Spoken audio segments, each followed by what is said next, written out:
able to receive and have the health that you want, the relationship that you want, and be the person you've always wanted to be, and having your purpose. The more bullshit inside, the more bullshit outside. That's just Yeah, basically that's how so true. It's just a law of attraction. there's a really good saying. It's the happier you are, the happier you are. And the more gratitude you give, the more gratitude you will give. Meaning the more Yes. you're grateful for, the more things you're gonna have to be grateful for. I I cannot have this, agree more with that. You are so true. like you are replaying your own hell loop or your own heaven loop. You're the deciding factor of which way your life goes.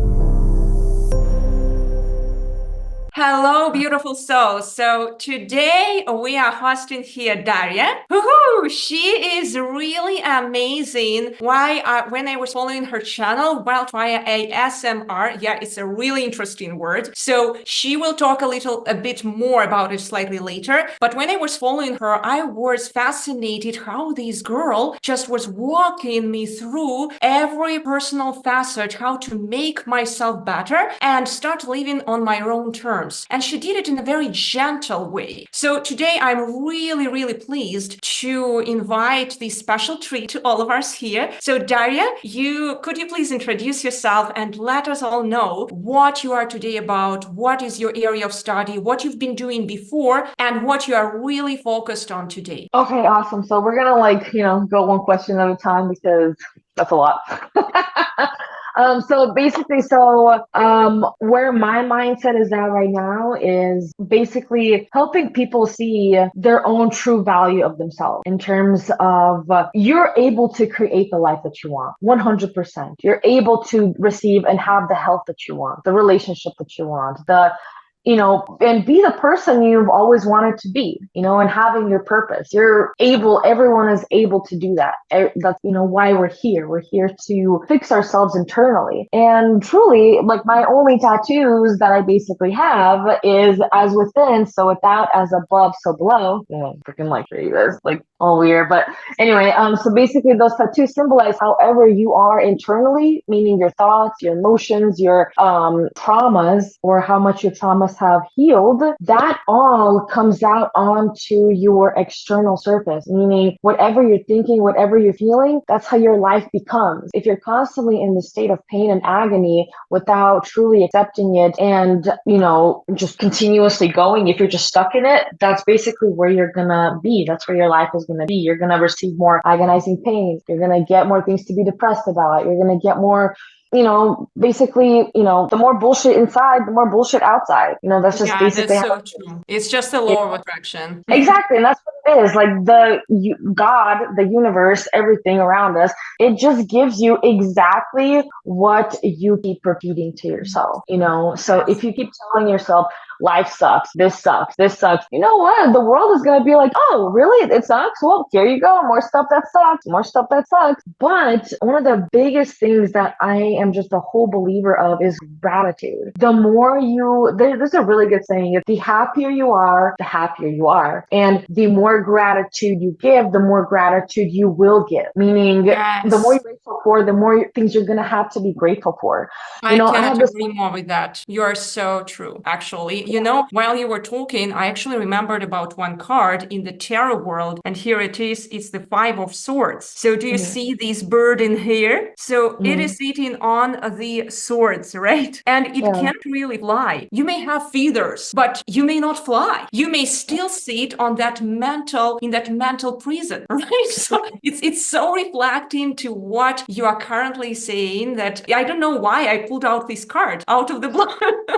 I love it. Synchronicity. Yes. I even have a whiteboard that every morning I look at it and it says, what am I grateful for? That is the first thing I look at. What am I grateful for today? The power of focus. Yeah. Exactly. If you immediately wake up and you tell yourself that I'm grateful for something, you immediately start your day with positive energy. And then you go on, like, it's basically a snowball effect, you know?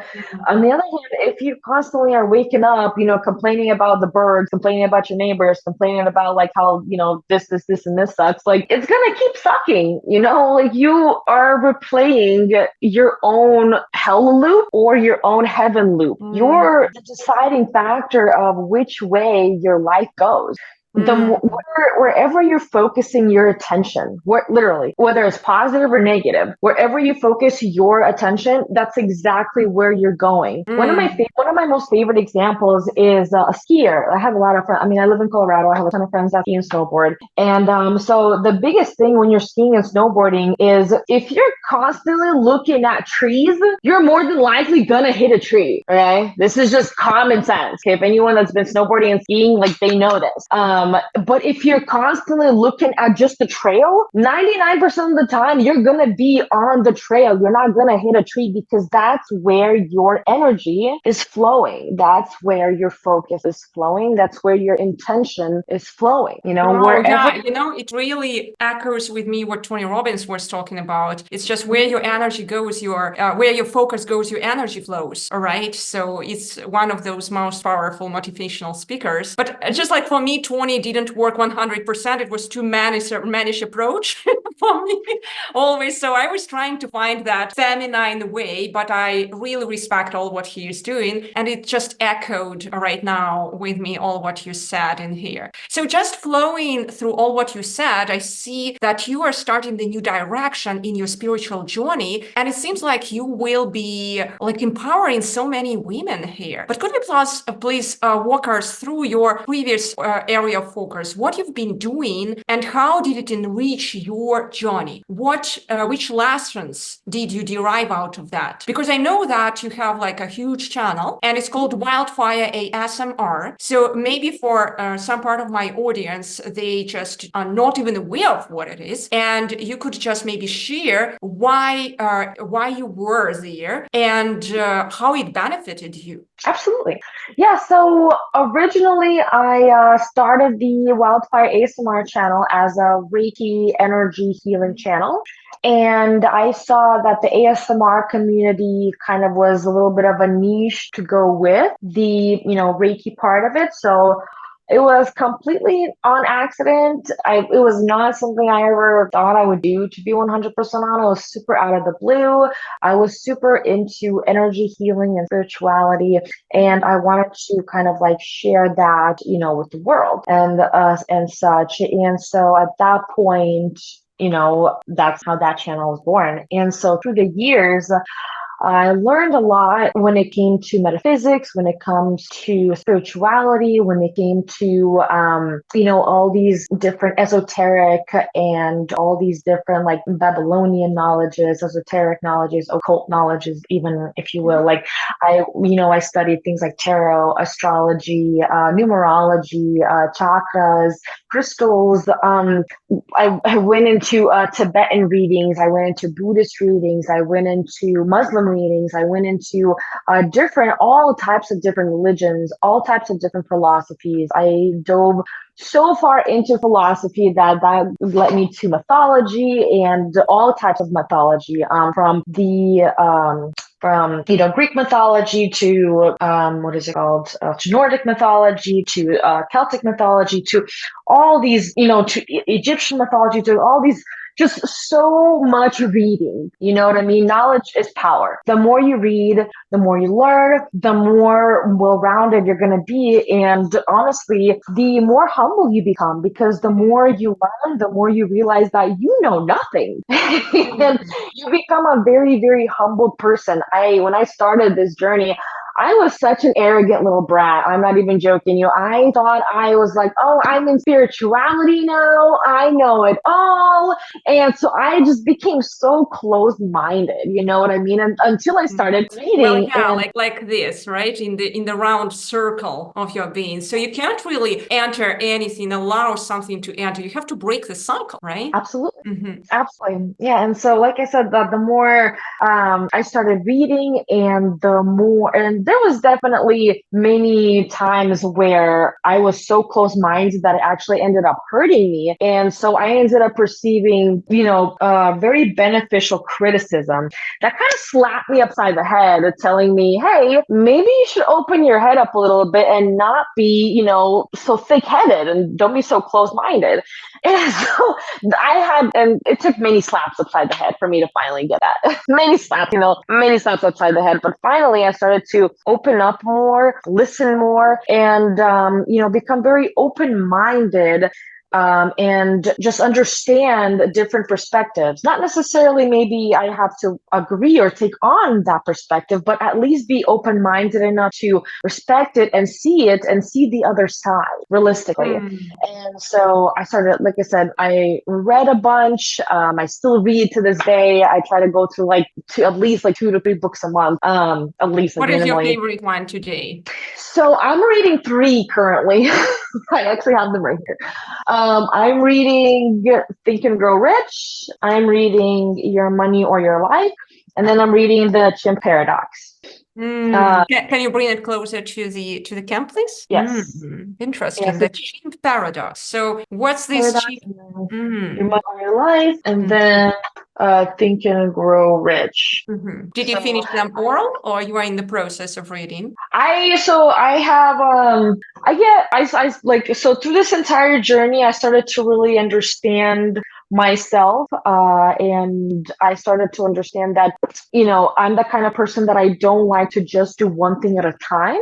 And this comes to reading books as well. So I like to read multiple books at a time, just so I keep myself very engaged in everything. So what are your lessons from those books? If you could summarize maybe something what pops up right now in your mind, which you could share with our audience. So this one I just started, but so this one in particular, basically the basis, I'm only on page 14 right now. I just started it again. And so basically the basis of this book is kind of whatever you think, whatever your thoughts are, that's where you move. Wherever your focus is, that's where you're going to be moving to. That's where you're going to be going. Whatever you truly want to do, and if you focus your entire attention on it, you're going to achieve it. One of my favorite examples from this book is this gentleman what was his name? His name was Edwin C. Barnes. He made it his life. He told himself one day he is going to become Thomas Edison's partner. One day. And he achieved it within literally months. Oh, I remember that story. It was in your last episode. It was so inspiring. Yeah. And then this book is kind of a hit or miss for me. I feel like with this particular book, I agree with half the things that they say, and then half the things I don't, because I feel like half of them are actually super, super objective and super relative based on perspective. And I feel like what I don't like what the author did in this book is they're just generalizing that that's just how everything is and not taking into account that everybody is different. So, and that's when it comes to a lot of financial books too. Just everybody generalizes everything, which whatever it is, what it is. But what I do like about this book is basically the biggest lesson about this book so far that I've gotten is that don't let yourself become consumed by money and material things. You need to learn balance in life. There's especially if you, for example, hate your job, right? If you are a corporate slave and you hate your job, but you need to do it, you need to understand that you have to balance things in life. Otherwise, you're going to be working to die, not working to live. Not working to thrive. Exactly. You're not working to thrive. And so that's what I like about this book, is basically telling people to understand that, money isn't everything in life and work isn't everything in life. However, if you absolutely love what you do with every fiber of your being and it doesn't feel like work, then you hit that jackpot. You hit that purpose in life that most people don't ever get to, because they're so consumed with how am I going to survive? How am I going to pay bills? How am I going to do this, and that? But truly, once you realize that comes once you finally get into this state of flow, and you get into the state of flow when you're doing what you love, you know? And when you're doing what you love, everything comes because you're in this state of love and happiness all the time. And again, the happier you are, the more you have to be grateful for. And it goes on and on and on and on. Yes, it's a perpetual cycle. So I have a question to you. Did you manage to reach that flow state? I did. Yes, I actually did. Tell us more about this. I did actually. Yes, I'm very grateful for it. And again, so I feel like to really get into this flow state, I feel like people need to deal with themselves. And by that, I mean dealing with your past and who you truly are, meaning dealing with your demons, dealing with shadow traumas. work. Yep. All your shadow work, all your traumas, everything that, like, I had a lot of childhood trauma. Like, I did not have a peaches and cream and roses upbringing. Okay. There was a lot of things happening in my life. And once you finally accept that that happened, and you basically, when you're healing trauma, what you're doing realistically is you're living it again to accept it and to heal it and to accept that it happened, but to love yourself anyway. And once you finally do that, that's when all this different energy opens up inside of you, right? And so the more you do that, obviously it's painful. It sucks. I don't know anybody that likes to sit and feel heartbreak and pain and grief. It sucks. Nobody likes to do it. But if you want to heal your trauma, you're going to have to go through that pain again. Yeah, there is so much wisdom in that, what you are talking about, because in fact, if we go back to the tarot world, like we do lots of shadow work, starting from the handman till the moon. And then the sun starts shining, right? We get that clarity. But if we approach the card, the sun, from the immature perspective, guess what's happening? We kind of like experience that burnout at our job, in our like lives. We don't want to be with that type of partner. We kind of like wanted that relationship, but I don't want already these relationships. Leave me out of that. We feel suffocated. So imagine like this card, when approached immaturely, right? It is not already such a beautiful card. It feels like a burnout, a burden. You're like at 12 p.m. under the sun, somewhere in the desert. That's how it feels. So yeah, there is so much truth in what you say. But summarizing the framework, if we talk about framework of how to achieve that flow state, what I understood, I have to do shadow work. That's number one. And number two, I have to kind of like recollect all the pieces of myself through all the pains so that I could behold myself, right? Behold myself again. Did I hear you correct? Absolutely. Absolutely. Yeah. So, and here's why. It's because like you can absolutely achieve the life that you want without doing that, but it's just going to be so much harder because you're going to be going, it's like you're, going against the current. You have so many obstacles against you energetically that are just not. Yeah. Oh, yeah. And so why would you want to make this process so much more difficult for yourself? You're literally going to be going against the current. Yes. So let's get back to the physics. Everyone here, I think, studied physics at the university or at school, right? So where does the current flow? You mentioned it so brilliantly, actually. Where does the current flow? Where there is low resistance. Exactly. Like, the least resistance that you have, which, after you do this trauma healing, the shadow work, there's not going to be any resistance there. There's not going to be any pain, any trauma, any anxiety, any of that. And so it's going to be easier for things to just happen and flow and just go. Yes, there is some really, really like deep wisdom in what you say. I just love this conversation. What you mentioned, it's like echoing to me to that card Temperance as well. There is a major arcana set, Temperance. So Temperance, it's a beautiful virtue, beautiful quality. It's kind of like, look, in this world, we are surrounded more, have it all, but maybe I'm okay to have it just enough. Maybe it's okay to have it just enough. Maybe it's okay to just not to be a businesswoman with the crazy idea which is sold to everyone. Maybe it's okay to be a top manager in your company. Maybe it's okay to be a freelance. How is that, right? And just have enough income stream so that you will be happy. Absolutely. Absolutely. Yeah. And I mean, the biggest thing is just you finally, a lot of time you like get into this place of just complete contentment and that flow state. And whenever you're in that flow state, you're just so content and happy that you are not seeking. So a lot of the time people seek material things in order to compensate for something they don't have internally, which a lot of the time it's self-value, it's self-worth, and it's self-love.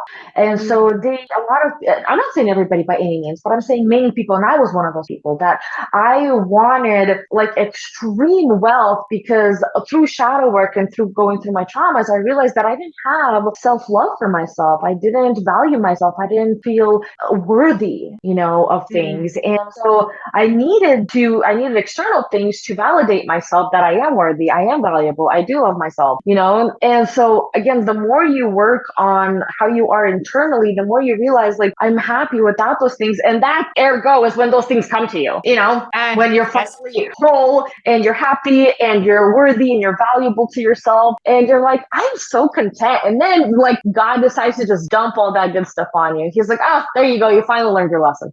I'm like, oh, yes. Well, it's like a self-mirror effect. It's so like when we go to this universe with that perception that everything around us is reflecting literally our thoughts. We just like in that circle. And I remember how, like, do you remember in Matrix, it was the second or third movie when Neo, he entered that room of mirrors with the architect. There was the white room with mirrors. I don't know if you watched that second or third movie. No? I'm going to be honest, I've never watched those movies. So just like a small preface here. So he entered a big room and there were just mirrors around and it was a white room. And then the architect of so-called universe entered there. And then whatever he was doing there was mirroring, reflecting him back. And I was thinking, oh, Matrix is not a science fiction. It's a documentary.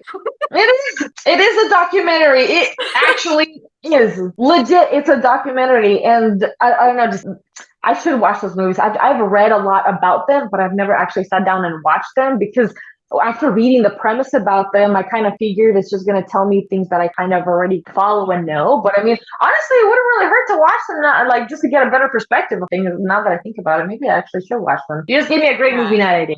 I usually watch movies with some kind of lens, but it triggers that additional puzzle to me. Today, it's really hard to find really good movies for some reason, but when I find at least something more kind here and there, Matrix is still a brutal movie. There is lots of killings there. And in general, there is this trend for brutality. So when I find for example, Wonka, amazing movie, like no brutality at all, like a bit of beating there with some kind of I don't know, sticks, whatever, but it is just a movie designed for even children. So I am so thrilled when I see some very thought over movie here and there without brutality. And thanks God we have such types of movies. Free Guy, amazing also movie from that perspective. It makes us think slightly more. So I have actually some people in my surrounding who say, no, I will not watch these movies because they are all filled with this other consciousness perspective. They try to instill codes in us, just like, okay, just be slightly open, just a bit open and just distill something out of it. So something. Yeah, I mean, if something has a potential of teaching you something different or something new, I'm all for it. Even so, I mean, like I said, some of the books that I've read, I don't agree with them 100%. In fact, there's some books that I've read, I only agree with them about 20%. But at the same time, I gained 20% more, knowledge than and if I didn't read it, I wouldn't have gained any of it, Okay, so I have a question to you, even two. What do you think about the Bible? I am all for the Bible. So can you just share your perspective? Why you are all for the Bible and what do you see? Well, so there's a lot, you have the 10 commandments, you have the 7 virtues, and, obviously the, 7 deadly sins, which, obviously I 100% do agree with, I mean, you should be a virtuous person. You should definitely love one another. Even when you go back to the Son of God, which, I mean, I feel like we're all sons and daughters of God, but, going back to Jesus Christ, that's why, like, everything happened the way that it happened there. He just living by how Jesus Christ did live, which is loving everybody, caring for everybody. Like, even when, they put him on the cross, he still didn't wish them any harm. He still loved them. And I'm all for that. 100%.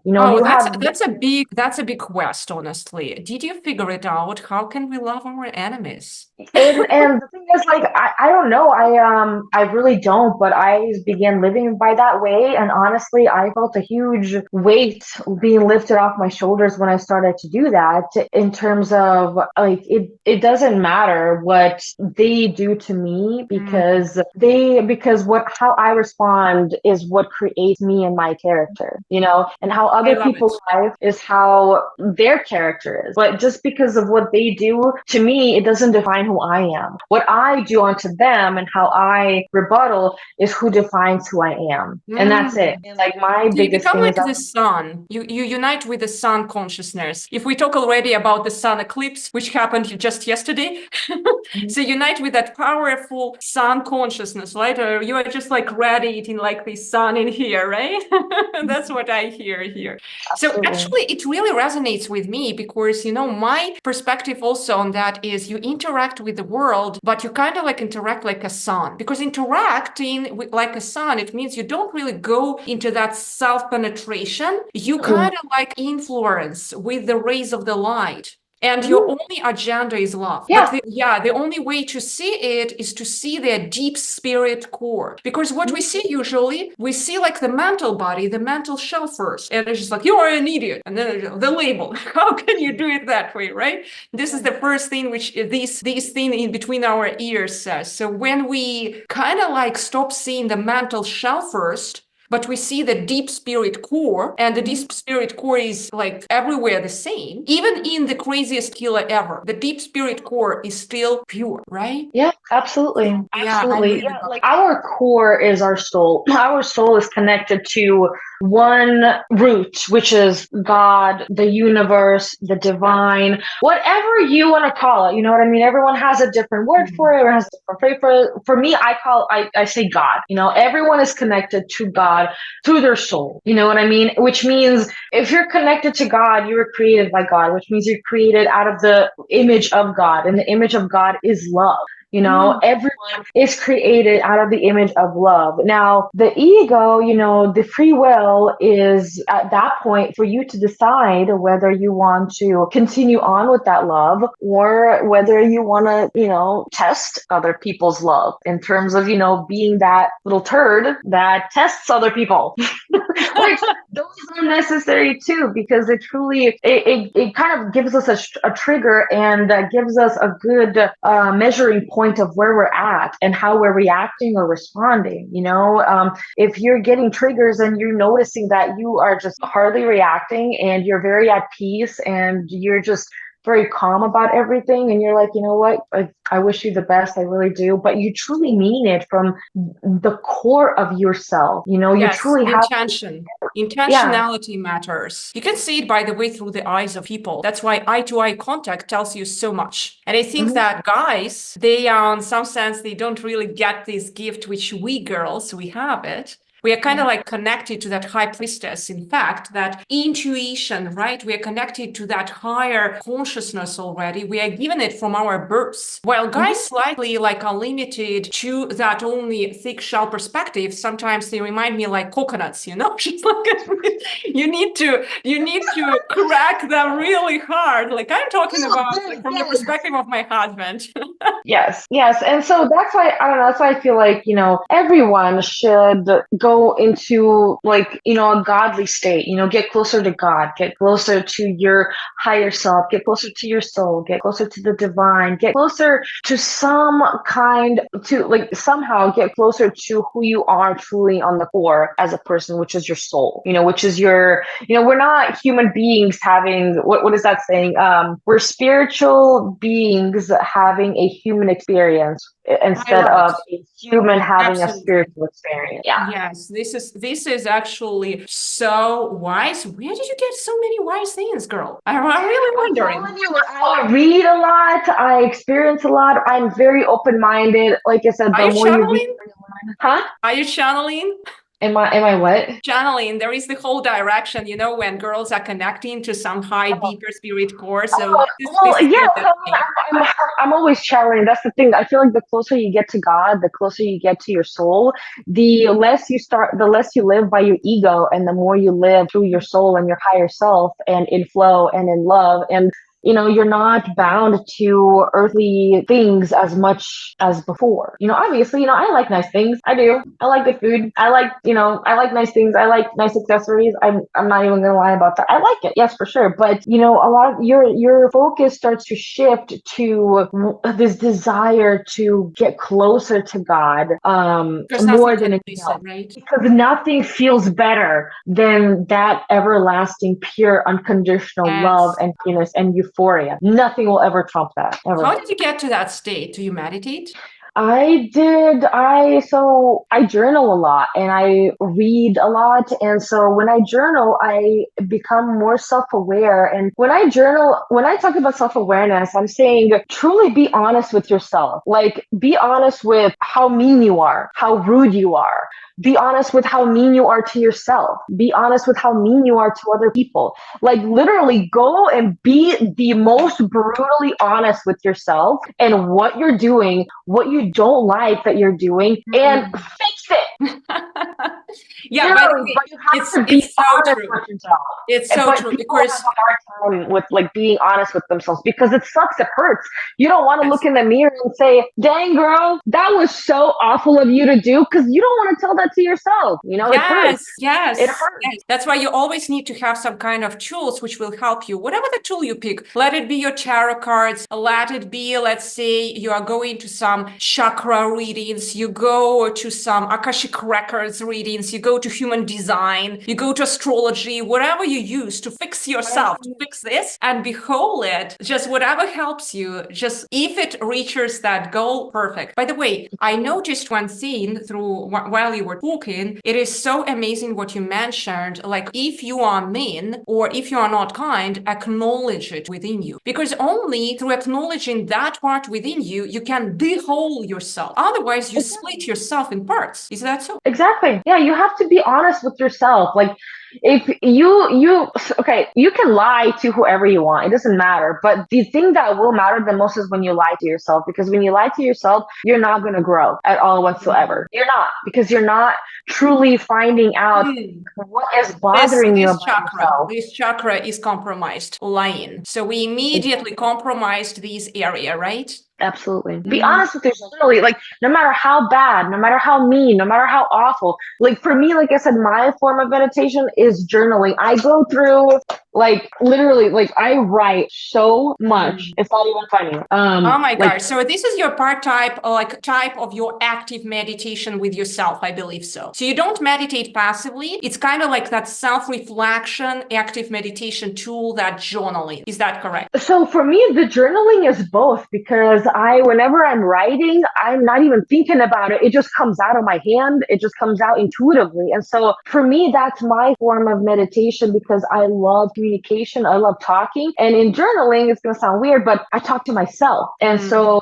I'm reading and I'm writing and I'm like, oh my gosh, like, I understand this. I'm aware of this now. Great. Now what can I do to fix it? And everything just intuitively like comes down on paper. That's just my form of meditation. And before that, I did a lot of other different types of meditation, just regular sitting down meditation, breath work meditation, going on a walk, whatever floats your boat, anything that gets you into the state of, becoming aware of what's happening with yourself, I just love it.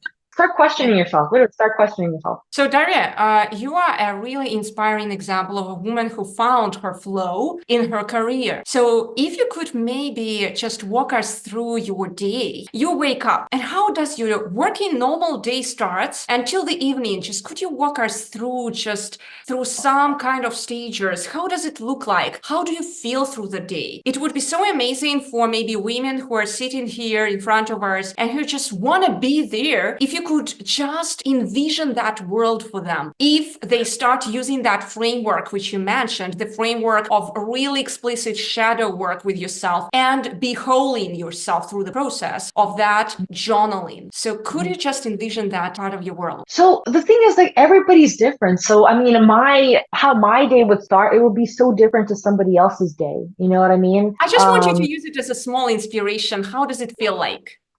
So I mean, I think the biggest thing is just like I said, I am a huge believer in God. Like I said, whenever I wake up, I immediately feel love. I immediately feel comfort. I immediately feel happiness because I Do know you have that some God is with me. reminders for that love and happiness? Maybe somewhere on the wall, maybe you have some kind of affirmations. No, I mean, my only affirmation is I love God and God loves me, and I'm always connected to God.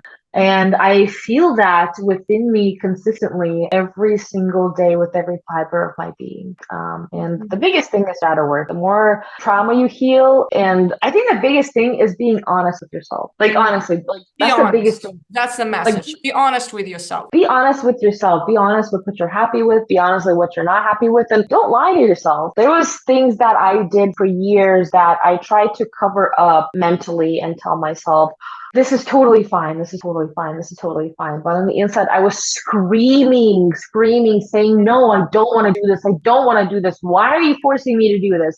And I was literally going against my inner core beliefs and inner core values, like seriously, don't do that to yourself. If you're truly screaming on the inside, stop, for the love of God, stop. I don't want to do this. Listen to yourself, literally, just for the love of God and for the love of all that is good and holy and right in this world. Listen to yourself. If you're internally screaming, this is not what I want to do, who cares? Stop what you're doing and do something else that will feed your soul, because how you feel on the inside is going to reflect the outside But I have a within. question for you here. We all actually have that inner voice screaming here and there, here and there. And I have one of the clients, she is currently stuck in New York, honestly, and she doesn't know what to do with her life at this moment. She kind of has that inner voice saying to her, just do something around it. And in some sense, I feel like she's running in circles. She has that voice, but she's running in circles, keep coming back to that comfortable zone again and again. But that zone is still painful. She comes back home. She doesn't like the life where she is right now. She tries to meet her both ends, like meet, but at the same time, she doesn't feel happy there. She doesn't like the environment. She doesn't like people around. Nothing brings her joy. So it's kind of the reality is shrinking day in, day out, day in, day out, and everything feels overwhelming. So what you tell is kind of like she hears that inner voice inside. It's saying, get out of this reality. But what would you recommend to her, for example? Because she hears it, but she's still like, she's glued to that reality, to that comfort. So, one of my favorite sayings is the comfort zone is where things go to die. It's one of my favorite things, because it's true. When are we the most comfortable? When we're dead. I love it. Where do you thrive and where do you learn and grow when you're uncomfortable, right? I mean, they're called growing pains for a reason, like even when you're doing exactly what you love and, there's still growing pains to that, because there's still things that you have to learn, like how to become better, what to do better. And it's true, like I think it's called a type 2 fun, I believe it's called, maybe even like type 1 fun or something like that. But it's basically where, like, for example, there's some things that I have to learn currently, that I'm not necessarily like a big fan that I have to learn it, but I need to anyway, because I know that it's going to help me, right? But I have my entire objective and my mindset on the fact that it's going to help me grow, it's going to help me become better, and eventually get to exactly where I want to be, You have to have and big why, right? exactly. So what is this? So I read this other book. What was it called? I think, I don't remember. Like the last book that I read, I don't know, I have it somewhere in my on my bookcase. But basically, the biggest thing that I got from that book is remind yourself of your why. Why are you doing this? Why are you doing this? What is the purpose? Because as a human, we all need purpose. We need a reason to do something, Yeah. and it's a blessing when we finally, realize our purpose. And I feel like when you truly realize your purpose, you're living life. Like, it's that saying, once you finally do what you love, you never work a day in your life. It's actually true. Like, I did not believe in this at all whatsoever. I just thought it was some fiction that people made up. But I actually have been fortunate enough to experience that. Yes, Truly. I can truly connect to it. When you do what you really love, it's like you become like crazy nut. I don't know, the energy is like beaming out of you. You're like in this state all the time. Exactly. And that's when you truly have found your purpose. It doesn't even feel like work because you actually love what you're doing day in and day out, and you're just Oh, living yeah, life this is at this so point. true. This is so true. Yeah. Do you know, you said that you started so many interesting directions in like knowledge, in terms of knowledge. Did you read scriptures? Wait, what do you mean by scriptures? What kind of The scriptures? Indian scriptures. So, I studied a lot of Ayurveda. I went on a lot of Ayurvedic perfect. fasts. I spent on a lot Do of you yoga. remember living yogi in action there? Do you remember that term, living yogi in action? Leaving yogi in action. Yeah, so there is either like you go and you meditate under the tree bodhi, just like you become like that passive meditator. There are two pathways to ascend in this world, or you become super active, like living yogi in action. And I don't remember the name of that specific book, but it was specifically like noted again and again. There are two pathways. One, when you go through passive meditations, and that's what many here think is the only way for ascension. But the other way, when you become extremely active in this life, just like chariot. So there is a card chariot, you are determined, you are really active. You remember, it's just like, and that's what I feel, those vibes out of you. You are really moving from the lovers to chariot right now. That's just right. Energy, determination. Oh my God, you girl have so much to give to this world. I'm really excited to see your new channel. I think you are in the process, no? Yes. So I'm in the process of like creating it right now currently. Like literally my computer's open right now. I was in the process earlier today. And the one thing, just like with I feel like once you finally find whatever it is that you truly want and love to do, you take your time with every step because you don't want to rush anything anymore. Because you're like, wait a minute, this is exactly you have this internal knowing that this is exactly what you should be doing. This is exactly where you need to be. So there's nowhere and no need to rush anymore because you've No arrived. feeling of competition, right? So it's just like, It's just growth and it's just happiness, and it's more, you don't want to compete, you want to share, and you just want to give, and you want to share, and the only thing you want to take is take what other people have experienced. You want to take their knowledge, and you just want to share and give and share and give. And so just it's a whole new dynamic where just you start to actually just love what you're doing. You know what I mean?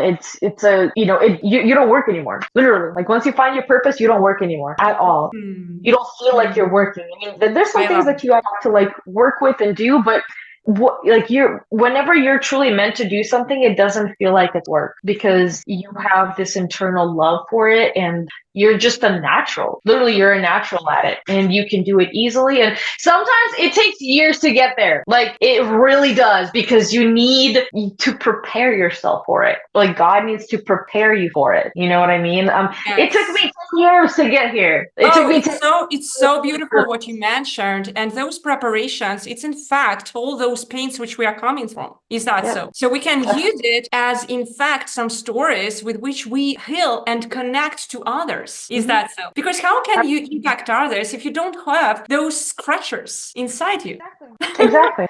I mean, there was this thing I saw on Instagram. This woman, she was saying, if you didn't make it in your 20s, then you'll make it in your 30s. If you didn't make it in your 30s, you'll make it in your 40s and 50s and 60s and so on and so forth. And literally, if that's true, because everyone's calling is different, and because it's different, the amount of preparation is different.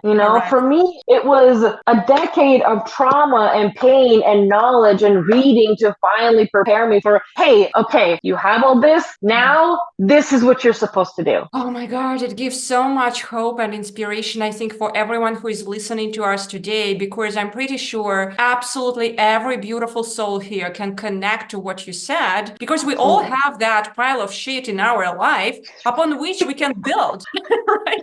So instead of saying it's not mine, we can use it as a strong foundation, as an inventory of stories with which we influence the world. Wow, Absolutely. I really love it. I love Yeah. it, Dr. Sach. So the last question, what I want just to ask you is, what's next in your spiritual journey?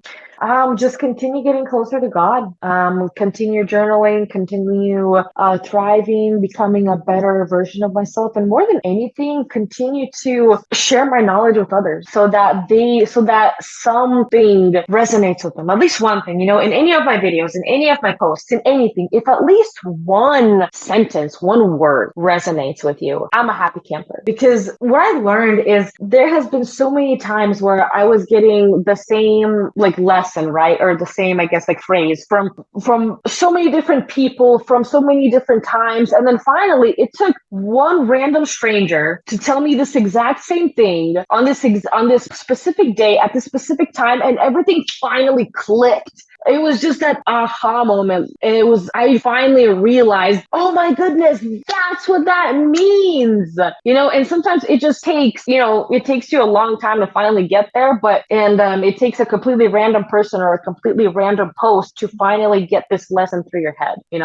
So it's happened to me many times, millions of times, and it's probably going to happen millions of times, no doubt about it. And so, that's my biggest thing, is just to kind of help anyone in any way that I can, become even just a better person of themselves today than they were yesterday. Love it. Love it. So if you give just one tip of advice for absolutely everyone who is listening to us right now, what would it be? Just one sentence. Oh, I have so much advice. I think my biggest piece of advice is have faith. Open yourself up to God or the universe or the divine, whatever.